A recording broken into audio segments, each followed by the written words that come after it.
Wind storms and cyclone, जिसमें हमने last time आपका किया था wind front are generated due to uneven heating of earth. ठीक है, तो आज का हमारा टॉपिक है थंडर स्टॉर्म्स एंड साइक्लोन्स। इसके बारे में हम स्टडी करेंगे। थंडर स्टॉर्म्स क्या होते हैं? Thunder storms develop in hot humid tropical areas like India very frequently. Thunder storm जो आते हैं वो ज़्यादातर कौन से एरिया में डेवलप होते हैं? ज़्यादा जहाँ पर बड़ी गर्मी होती हो, ह्यूमिडिटी होती हो, और ट्रॉपिकल एरिया जैसे कि हमारा इंडिया है जहाँ पर ये मोस्टली आते रहते हैं। The rising temperature produce strong upward rising wind. जो टेम्परेचर जितना ज़्यादा राइज होता है उतनी ज़्यादा स्ट्रॉन्ग राइजिंग विंड्स जो हैं वो प्रोड्यूस होती हैं। ये जो विंड्स हैं ये कैरी करती हैं वाटर के ड्रॉपलेट ऊपर अपवर्ड्स, ऊपर की साइड, वेयर दे फ्रीज, जहाँ पे जाके ये फ्रीज हो जाती हैं और उसके बाद एंड फॉल डाउन अगेन, फिर से वो नीचे आ जाती हैं, रेन फॉर्म में आ जाती है। The Swift movement of the falling water droplet along with the rising air create lighting and sound. ये जो एकदम मूवमेंट होती है और इसकी पानी फॉलिंग वाटर की ड्रॉपलेट जो आती हैं, और साथ में एयर का प्रेशर, तूफान भी होता है, लाइटनिंग होती है, साउंड प्रोड्यूस होती है। आपने देखा होगा कि अगर बारिश आती है तो बहुत जोर से बादल गरजना शुरू हो जाते हैं, तो इसी को आप बोलते हो आपका थंडरस्टॉर्म। ठीक है, it is this event that we call thunderstorm. इसी इवेंट को हम क्या बोलते हैं? थंडरस्टॉर्म, जहाँ पे लाइटनिंग भी होती है, साउंड भी प्रोड्यूस होती है, तूफान भी चल रहा होता है, साथ में बारिश की कुछ ड्रॉपलेट भी पड़ रही होती हैं। You will read about lightning in high classes. Lightning जो बिजली चमकती है इसके बारे में आप कब पढ़ोगे? आगे जाके हायर क्लासेस में।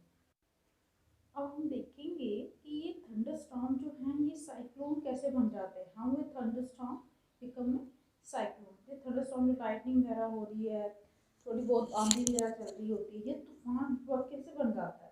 You know that water requires heat when it changes from liquid to vapour state. आपको पता है वाटर जब लिक्विड से वेपर स्टेट में कैसे जाता है? जब इसके लिए क्या चाहिए? जब हम उसमें वाटर को हीट करते हैं तभी तो वो लिक्विड से वेपर स्टेट में जाता है। ठीक है, does the water give back heat when vapor condenses in liquid? तो क्या जब वाटर फिर से वेपर से कंडेंस होकर लिक्विड की फॉर्म में आता है तो क्या वो हीट वापस देता है जो उसने हीट यूज की होती है? Can you recall any experience to support this? क्या आपको कोई ऐसा एक्सपीरियंस याद है जो इस स्टेटमेंट को सपोर्ट करेगा? बिफोर क्लाउड फॉर्मेशन, क्लाउड के बनने से पहले water takes up heat from the atmosphere to change into vapour. Water क्या करता है? हीट लेता है, कहाँ से? एटमॉस्फेयर से, और फिर वो किस फॉर्म में चेंज हो जाता है? वेपर में। But water vapour changes back to liquid form as rain drop. जब वाटर वेपर चेंज होता है फिर से लिक्विड फॉर्म में आता है, वो किस फॉर्म में? रेन ड्रॉप की फॉर्म में आता है, बारिश आती है जब। This heat is release to the atmosphere. जो हीट उसने यूज की होती है उस टाइम पे वो किस फॉर्म में? वो रिलीज हो जाती है, कहाँ पे? एटमॉस्फेयर में। और the heat release to the atmosphere warms the air around. तो हीट जो रिलीज होती है एटमॉस्फेयर में, वो जो आगे पीछे हवा होती है एटमॉस्फेयर में वो उसको वार्म करना शुरू हो जाती है, गर्म करना शुरू हो जाती है। The air tends to rise and cause a drop in pressure. तो एयर जैसे आपको पता पहले ही हमने किया, जब एयर गर्म होती है तो कहाँ जाती है? ऊपर की साइड जाती है, और जैसे ही वो ऊपर जाती है तो उसके प्रेशर से ही ड्रॉप जो है वो नीचे आ जाते हैं। ठीक है, cause a drop in pressure. Pressure जो है उसको किस में आ जाता है? ड्रॉप में आ जाता है, रेन के ड्रॉप में। More air rushes to the centre of the storm. ज़्यादातर जो एयर है वो क्या हो जाती है? रशेस, घूमना शुरू हो जाती है, किसके सेंटर में? स्टॉर्म के। This cycle is repeated. ये साइकिल बार बार रिपीट होता है। The chain of event ends with the formation of a very low pressure system with very high speed winds revolving around it. और ये चेन जो होती है ये खत्म कब होती है? जब फॉर्मेशन होती है लो प्रेशर वाले सिस्टम की। प्रेशर तो उसका कम होता है लेकिन स्पीड, जो आंधी की उसकी स्पीड होती है वो बहुत ज़्यादा होती है, और वो रिवॉल्विंग अराउंड इट, एक ही जगह पे ऐसे एक पॉइंट के आगे पीछे रिवॉल्व कर रही होती है। It is this weather condition that we call a cyclone. ठीक है, इस वेदर कंडीशन को हम क्या कहते हैं? साइक्लोन बोलते हैं। Factors like wind speed, wind direction, temperature and humidity contribute to the development of cyclone. अब कौन कौन से फैक्टर हैं जिनकी हेल्प लेता है साइक्लोन? किसकी हेल्प से डेवलप होते हैं? विंड की स्पीड, विंड की डायरेक्शन, उसका टेम्परेचर और ह्यूमिडिटी। ठीक है, इन सभी के कारण इसकी डेवलपमेंट होती है साइक्लोन की। ये यहाँ पर देखिए फिगर में आपको बताया गया है कैसे फॉर्मेशन होती है किसी साइक्लोन की डायरेक्शन बताया, साइक्लोन कैसे यहाँ पे मूव कर रहा है, यहाँ पे पूरे दिखाया, ये गोल गोल आपने देखे होते हैं ये वाले, ठीक है। तो ये इसकी आई दिखाई है, इसी पॉइंट के अराउंड ये पूरा गोल गोल गोल गोल घूम रहा होगा। अब नेक्स्ट आपका डिस्ट्रक्शन कास्ड बाय साइक्लोन्स। जो डिस्ट्रक्शन होती है साइक्लोन्स के कारण, cyclones can be very destructive, cyclone बहुत डिस्ट्रक्टिव भी हो सकते हैं। Strong winds push water towards the shore even if the storm is 100 kilometre away. जो स्ट्रॉन्ग विंड्स होती हैं वो पानी अंदर तक उसका पानी अंदर तक जाता है, घरों के अंदर तक चला जाता है। स्टॉर्म चाहे 100 किलोमीटर अवे हो, इतनी ज़्यादा स्पीड होती है उसकी। These are the first indication of an approaching cyclone.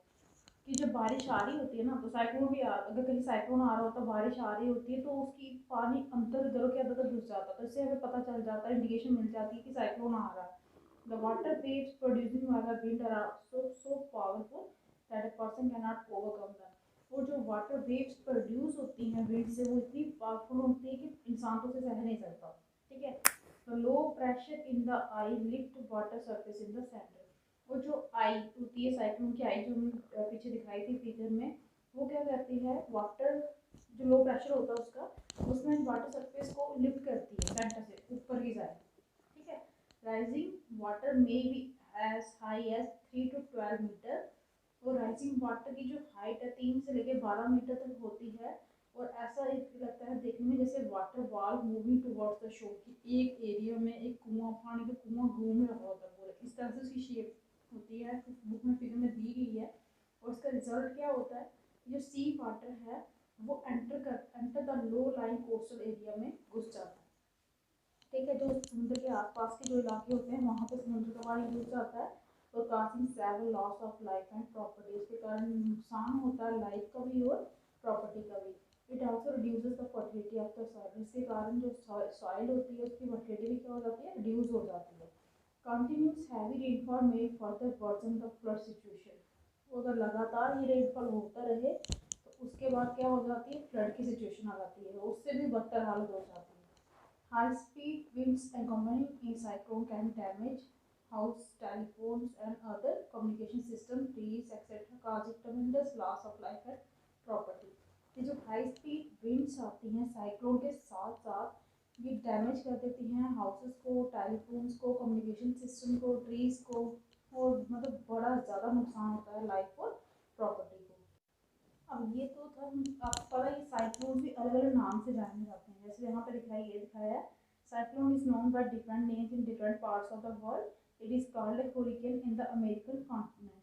American continent में जो साइक्लोन आता है उसे हरिकेन कहा जाता है, और इन फिलीपींस और जापान में इसे कहा जाता है टाइफून। यहाँ पे आपको फिगर भी बताई गई है 8.14 में, यहाँ पे देखिए, ये आपको देखो नाम बताया गया हरिकेन, यहाँ पे शो कर रहा है, ये हरिकेन का बताया, ये इस एरिया में बताया गया है, ठीक है। ये तो फोन की मतलब नाम भी बताएगी, ये टाइफून रेड कलर से जो है, ये पिंक कलर से ये आपको शो कर रहा है हरिकेन तूफान, और जो ये है ब्लू कलर की लाइनिंग है, ये आपको टाइफून साइक्लोन।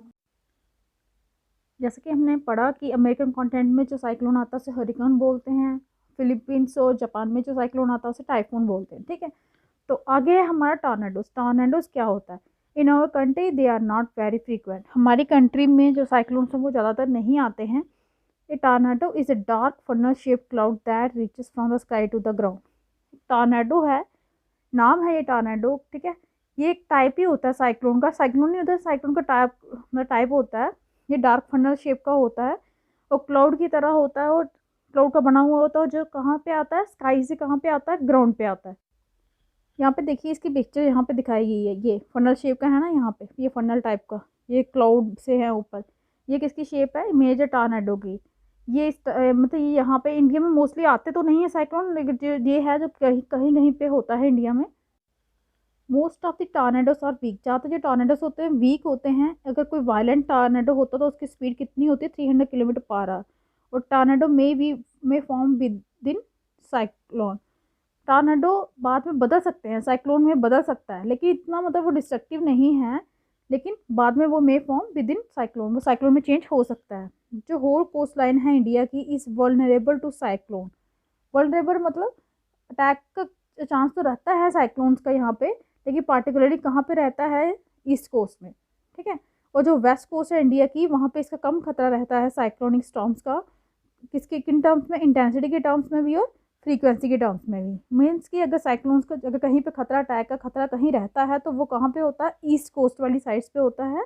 तो ये तो था आपके साइक्लोन्स के बारे में कि साइक्लोन्स क्या होते हैं। आगे है कि इफ़ेक्टिव सेफ्टी मेजर्स, कैसे सेफ्टी मेजर्स हम मतलब इसके कर सकते हैं, पहले से ही हम इसका बचाव कैसे करें।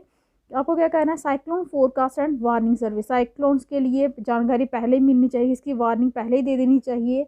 Rapid communication of warnings to the government agencies, the ports, fishermen, ships and to the general public. Rapid fast इसकी इंफॉर्मेशन मिल जानी चाहिए गवर्नमेंट की एजेंसीज को, पोर्ट्स पे, फिशरमैन को, शिप्स को और जनरल जो पब्लिक है उन सभी को इसके बारे में पहले ही सूचना दी जानी चाहिए।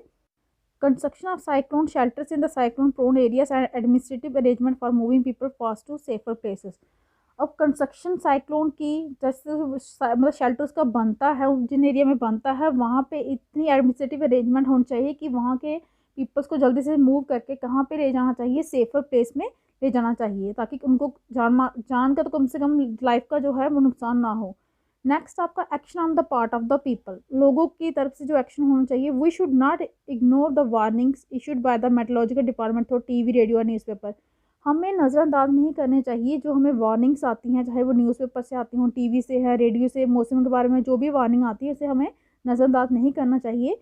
We should make necessary arrangement हमें करनी चाहिए शिफ्ट होने की, जो ज़रूरी सामान है घर का वो हो, डोमेस्टिक एनिमल्स हों, व्हीकल्स वगैरह हों, तो उन्हें सेफर प्लेस पे पहुंचाना चाहिए, ठीक है। तो अवॉइड करनी चाहिए ड्राइव करने की रोड्स पे थ्रू, जब स्टैंडिंग वाटर हो वहाँ पे, जहाँ फ्लड्स वगैरह हों, डैमेज हो गए होते हैं उस टाइम पे रोड। और कीप हमेशा रेडी रहना चाहिए फ़ोन नंबर्स ऑफ जितने भी एमरजेंसी सर्विस के हैं, police, fire brigade and medical centre के, ये नंबर आपके पास हमेशा क्या होने चाहिए, अरेंज होने चाहिए, उस टाइम पे मिल जाए जब आपको ज़रूरत हो इसकी, ठीक है। और भी कुछ प्रिकॉशंस हैं जो कहाँ पे क्या है, do not drink water that could be contaminated. अब ये प्रिकॉशन तब हैं जब आप साइक्लोन वाले एरिया, कहीं पर साइक्लोन आया है उसके बाद आपको क्या चीज़ें ध्यान में रखनी चाहिए। वहाँ का जो पानी है कंटेमिनेटेड, जो प्रदूषित हो गया होगा, उसको आपने नहीं पीना चाहिए। हमेशा पीजिए स्टोर किया हुआ ड्रिंकिंग वाटर। इमरजेंसी में टच ना कीजिए वेट स्विचेस को या फॉलन पावर तार वगैरह जो लाइट्स की गिर गई होती हैं। Do not go out just for the sake of fun, for ऐसे ही जस्ट मजाक में बाहर मत जाइए उस टाइम पे। Do not pressurise the rescue force by making undue demands, जो आपको फोर्सेस वगैरह आपको रेस्क्यू करने के लिए आई होती हैं उनको बेकार की डिमांड्स करके आपको परेशान नहीं करना चाहिए। कोऑपरेट करना चाहिए अपने नेबर्स को और फ्रेंड्स को। नेक्स्ट आपका एडवांस टेक्नोलॉजी हैज़ हेल्प, इसमें एडवांस टेक्नोलॉजी बहुत मदद करती है। जो these are days we are better, हम प्रोटेक्टेड होते हैं। Early part of the last century, पीछे जो लास्ट सेंचुरी के अर्ली पार्ट से ही जो coastal residents may have had less than a day to prepare or vacate their homes from an oncoming cyclone। जो रेजिडेंट्स हैं वो उन्होंने अपने घर जो वो वहाँ पे एरिया पे कम ही बनाए होते हैं जहाँ पे साइक्लोन आते हैं। जो world today is very different, अलग हो गया है थैंक्स है किसका, सैटेलाइट का और रडार का, जो साइक्लोन के लिए अलर्ट करते हैं, साइक्लोन को वॉच करते हैं। उसकी जो सूचना है इशूड 48 घंटे मतलब 48 आवर्स पहले ही मिल जाती है कि एक्सपेक्ट किया जाता है कि स्टॉर्म आने वाला है, कि साइक्लोन की वार्निंग मिल जाती है, ठीक है। मतलब स्टॉर्म की वार्निंग आपको 48 आवर पहले मिल जाती है और साइक्लोन की वार्निंग जो इशू होती है 24 आवर पहले, ठीक है। तो मैसेज ब्रॉडकास्ट एवरी आर और half hour when a cyclone nearest the coast, और मैसेज हमेशा घंटे आधे घंटे में ये आता रहता है जब साइक्लोन कहाँ पे पहुँचता है, कोस्ट के पास, एरिया के पास पहुँच जाता है। कुछ नेशनल और इंटरनेशनल ऑर्गेनाइजेशन है वो कोऑपरेट करती है मॉनिटर करने में साइक्लोन के रिलेटेड जो डिज़ास्टर वगैरह बाद में होते हैं उसके बारे में। तो ये था आपका चैप्टर, ये चैप्टर भी इसके साथ ही ख़त्म होता है। आई होप कि आपको समझ आ गया होगा।